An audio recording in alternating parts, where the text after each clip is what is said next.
The voice of sharing, Durian ASEAN. Hi, this is Arlene, and you're listening to Durian ASEAN, the voice of discovery and sharing. Hi, this is Gowri. Good morning, everybody. It's Thursday, finally. Yay! And I'm a smooth. Hello, everyone. Also, you don't have any tagline in the morning? We'll carry along. So, today morning we were welcomed by a very sudden news of a plane crash. It happened, I think, in Taiwan. It's the Trans-Asia plane crash landing. So, the Trans-Asia plane has crashed during an emergency landing in Taiwan. And So, yeah, and I don't know. This is a sudden news because we just have like two planes crash within just missing and crash within just the span of like half a year. Now we have another one. And it seems there are at least 47 people killed in the accident. And the accident happened in a a touristy island in Taiwan. And some of the reports said that the plane actually crashed into a building, killing at least one person in the building. And although it also hit a car, apparently nobody was inside the car. But all of the casualties have happened from the people who were on board in the airlines. and the television images showed firefighters working at the site of the mangled wreckage and soldiers on the scene. There were conflicting reports of the death told from officials and local media. And also, it was reported that 51 people are feared dead so far, and 7 people are injured, according to the Mhm. Taiwan's Civil Aeronautics Administration, Shenqi. Mhm. So when they are feared death, meaning it's not confirmed yet, they are missing, is it? Mm-hmm. So where exactly they were crashed? Like, is it like somewhere in the? The island is called Penghu, Mhm. and it's a Trans-Asia Airways flight GE222, Mhm. just in case anybody wants to know that. Mhm. Uh, my take on this particular topic is there's just too many plane crash happening within this span Mhm. of half a year, not even like a year, and I think it might create like some form of fear among people, like like maybe there's a higher risk of death taking a plane than probably driving a car. But there are some places that you just cannot reach by car, so I guess people don't have a choice in that sense. And I also read another article that said uh, they actually said that this is not gonna affect anything at all. They did say that it was gonna affect Malaysian Airlines, but Mm. uh, in terms of fear, somebody did ask that question, and the reply was that people will still choose to fly anyway because it's still the fastest and most convenient way that we have right now to get in between countries. Mhm. And flying is one of the safest option, I guess. But when a plane crashes, it's a big news Mhm. because almost nobody survives usually. Mhm. Uh, but And it's usually, a if we, larger yeah. number too compared to like a bus or Mhm. something. And I think it's a smaller plane because it only carry 58 passenger in total. Mm-hmm. Well, probably. Is there any survivors, by the way? Some people are just injured, so Mhm. I guess they are still. I think there are survivors in this case because it didn't crash from a very high altitude. Mhm.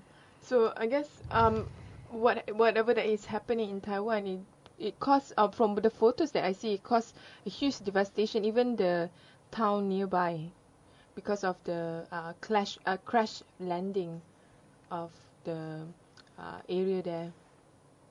And apparently, Penghu is actually a scenic chain of 64 islets and is a popular tourist site about 150 kilometers or 90 meters southwest of Taiwan's capital, Taipei. So, um, and which movie is like it's actually it was used as the destination for uh, for its show. And do you know any of it? So the movie that was popular, I think last year, was which is called The Life of Pi. made Taiwan a popular destination for tourists. But now, because of the plane crash, which I think we don't know like why how it happened, but so far what they are trying to ensure that whether the rest of the missing people are still injured or they are die or not. Anyway, um, the next news, which is also about plane, is called the MH17. Its black boxes are delivered to Britain. So the black boxes from MH17 that crashed in the eastern Ukraine, killing all on board, and have delivered to Britain for expert analysis, which was told by the British government. So they also said that we can confirm that the 2 black boxes from MH17 have been delivered by the Dutch Safety Board to the Air Accidents Investigation Branch at Farnborough for download, a Department for Transport spokeswoman said. And our Malaysian Transport Minister, Datuk Seri Liao Tiong Lai, had also said that it was normal procedure for black boxes to be sent for analysis to the nearest laboratory authorized by the International Civil Aviation Organization. Some of the reports said that even the findings from the black box might not be that significant, might not be of that significant use in the investigation overall. There's a news by International Business Times by Jeff Stone.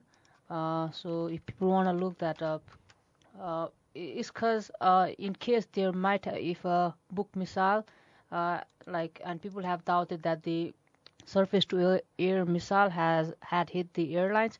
In case that was the case, it might not have had left too much time for the pilots to communicate.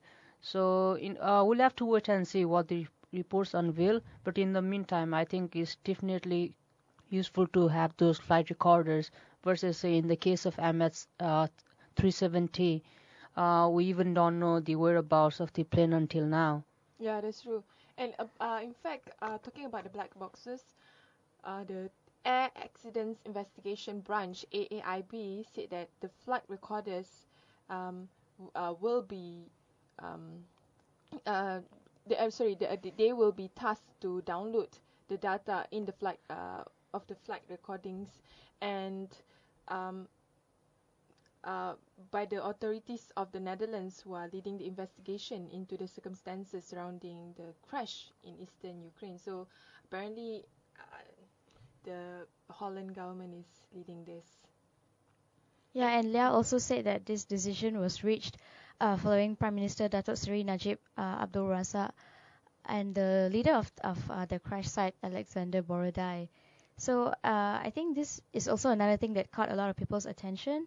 A lot of my friends on my Facebook page, I also see generally people commenting that, we support Najib and we are so proud of him that he's handling this matter so well. And I think for the first time, the entire country is actually united and they are saying that we are behind you, Najib.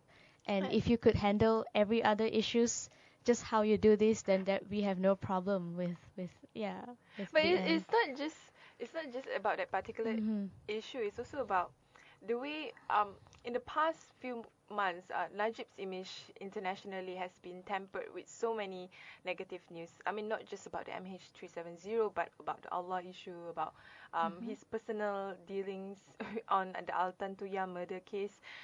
So with the MH17, he dealt it very well. He didn't let his cousin, which is Ishamuddin, to lead the to be the face, the spokesperson representing Malaysia. Instead, he let the new transport minister, which is Liao Tong Lai, to speak on behalf. And also, I was reading about Malaysia's diplomatic strategy for this particular MH17. Apparently, they call it quiet diplomacy, which is a term that is something new to me. But I thought it was something interesting because all these Western countries usually they won't apply quiet diplomacy unless maybe it's about Israel. But for for all these Western countries, they were actually very, very vocal against Russia. It's partly because historically they do have some difficulty dealing with the Russian government, and I think none of the Western countries are into Putin. They see Putin as a dictator, as someone that would not cooperate with the EU or with the US, or with Australia even. But in Malaysia's case, we are just a tiny country. We don't even make any significant impact in the global world as a whole.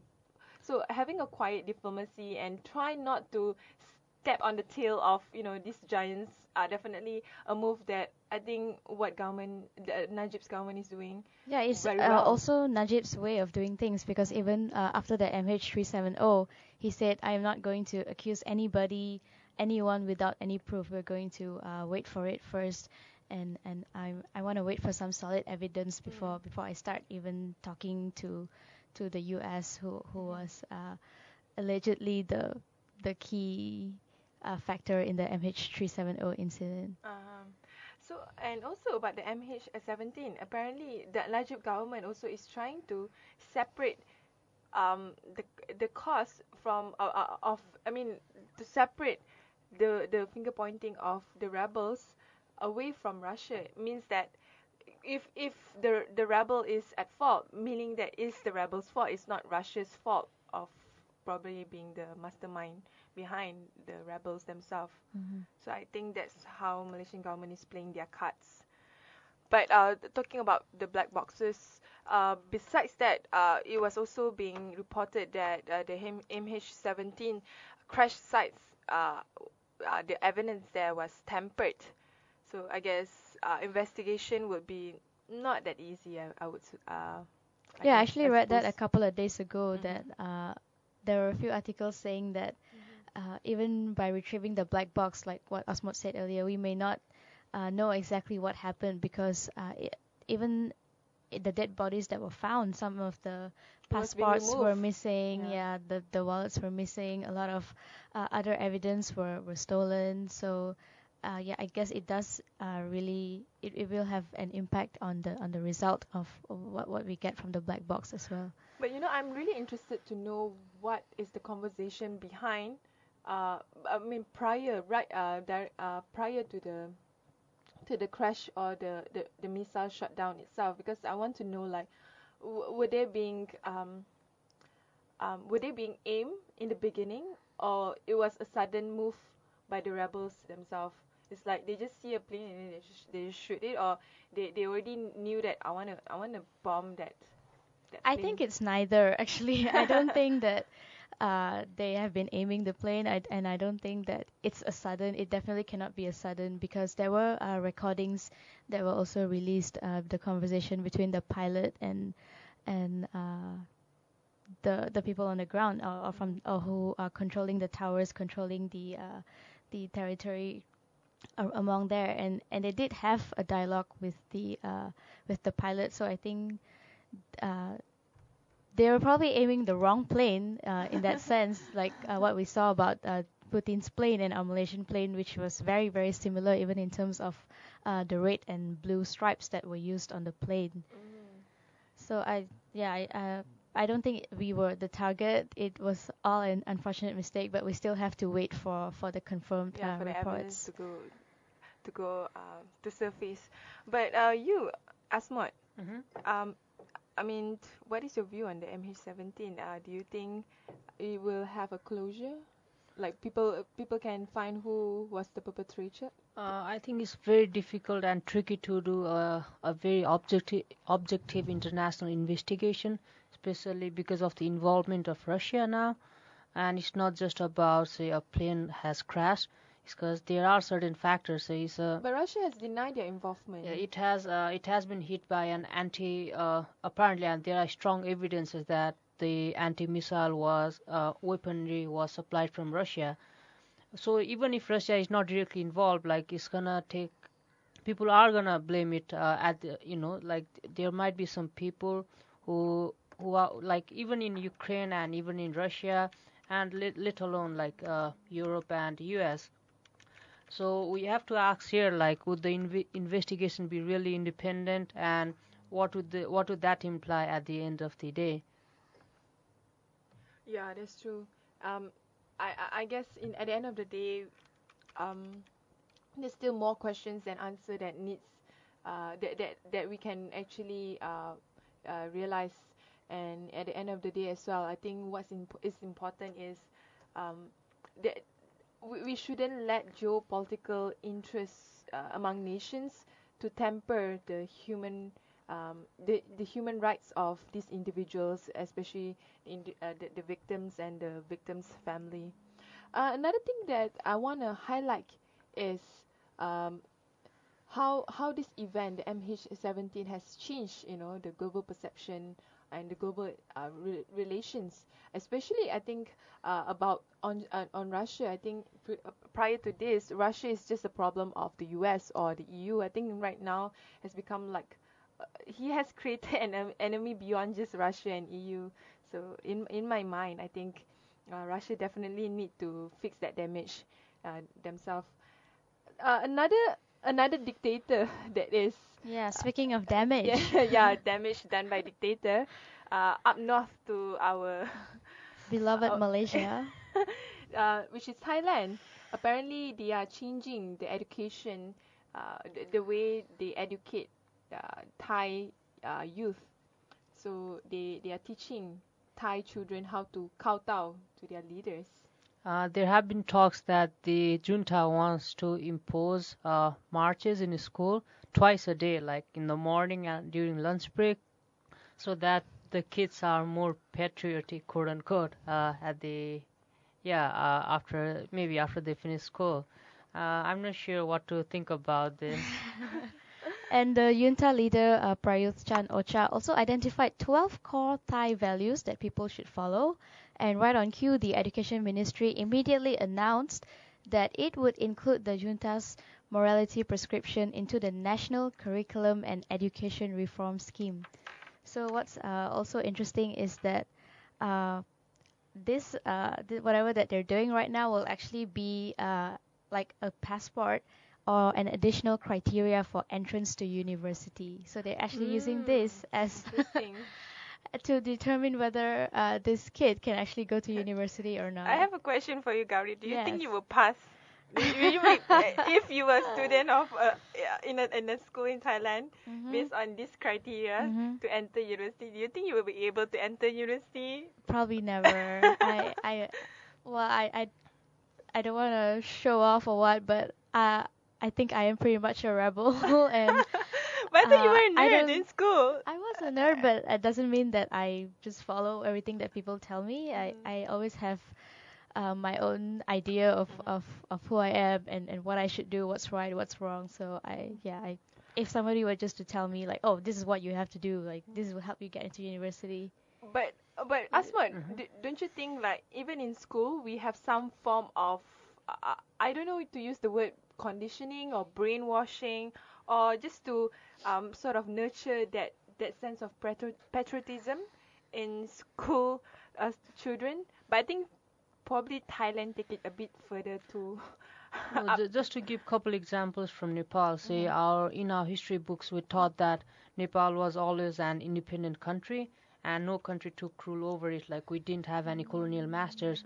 And the official version of the history is the British came to India, they came to fight Nepal, but Nepali was so brave that they repelled the all Really? East India Company. Wow. That's the story, but what we don't highlight is we lost 2/3 of our territory or 1/3 of our territory, and it's a landlocked country now. I really doubt if we had, people were brave and like we have to acknowledge that, but could we have really repelled a superpower right next to us?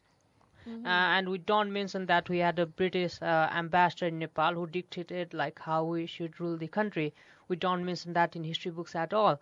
The other thing is about moral education. So we had moral education class in school. What that meant was, okay, so there are a bunch of stories from like epics like Mahabharata, Ramayana, and which basically told, okay, you should be probably an ideal son like him, like be disciplined, respect teachers, be loyal to a certain group of people.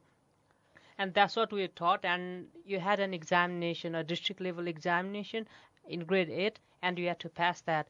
So every kid said like, hey, we should be disciplined, we should like, respect our teachers, and we did that. So like it doesn't seem that different, in except that people are trying to hype up the nationalistic values. So I think in many, like in some countries in the world, this form of education in one sense or another definitely exists. It's just that the junta is like being more vocal about it. Yeah, and also they actually use the term good deeds. They say all these good deeds will be taken into account. But I don't think kowtowing is can be considered as a good deed. But I wanna. What about Malaysia? I mean, the, talking about Thai values, we also have our own Malaysian values, do we? Yes, we do. I mean, we have our Rukun Negara that we are required to strictly follow. And every morning, I still remember in school assembly, we have to sing a couple of patriotic songs about Malaysia, about respect. I mean, we also need to do the Rukun Negara, which is the national philosophy or national pillars of this country.